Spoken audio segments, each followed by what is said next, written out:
રાજકોટ જિલ્લાના ધોરાજીના સંકેતભાઈ મકવાણાએ જે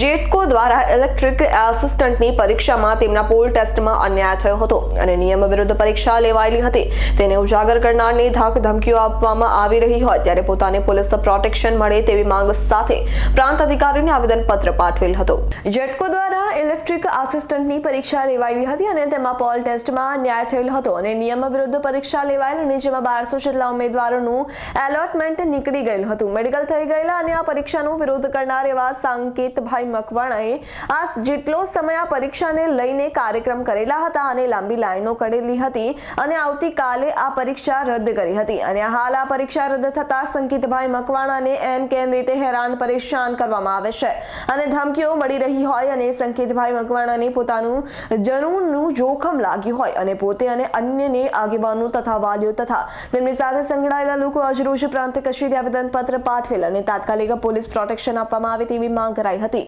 અને તેઓએ વધુમાં જણાવેલ કે આ પરીક્ષા જેટકોએ લીધી હતી અને જે લોકોને અન્યાય થયેલ છે અને જે જવાબદાર અધિકારીઓ સામે કડક પગલાં લેવામાં આવે તેવી માંગ કરી છે। મારું નામ શંકરભાઈ મકવાણા છે। જેટકો દ્વારા ઇલેક્ટ્રિક આસિસ્ટન્ટની જે પરીક્ષા લેવાયેલી હતી એમાં નિયમોનું ઉલ્લંઘન થયું હતું અને એનો મેં વિરોધ કરેલો હતો। ઈચ્છા મૃત્યુ અને લોહીથી પત્ર લખી મેં પૂરજોશથી વિરોધ કર્યો હતો અને અંતે જેટકોએ પરીક્ષા રદ કરી નાખી હતી। એના કારણે જે 1209 જણાનું અલોટમેન્ટ કરેલું હતું એમાં અસંતોષ કરેલો છે। એ વિદ્યાર્થીઓ ગેરસમજના કારણે આજે મને ફોન કરી રહ્યા છે અને મને મારી નાખવાની અને ધમકી ભર્યા ફોન કરી રહ્યા છે અને મેસેજ ભરી રહ્યા છે એટલે મને મારી જાનનો જોખમ ઊભો થયો એટલે મેં આજે ડેપ્યુટી કલેક્ટર મારફત સમાજના આગેવાનો અને અગ્રણીઓ દ્વારા માંગણી કરી છે કે મને તાત્કાલિક મને પોલીસ રક્ષણ આપવામાં આવે। આજે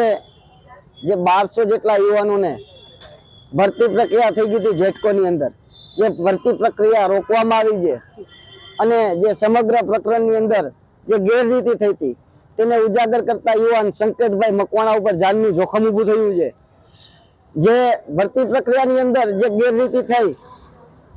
જે જવાબદાર અધિકારીઓ છે એને કોઈ પણ જાતની સજા મળતી નથી જ્યારે 1200 યુવાનોના ભાવિ જોખમમાં મુકાઈ ગયેલ છે અને ભરતી પ્રક્રિયાને ગેરરીતિ ઉજાગર કરનાર સંકેતભાઈ મકવાણા ઉપર પણ જાનનું જોખમ ઊભું થયું છે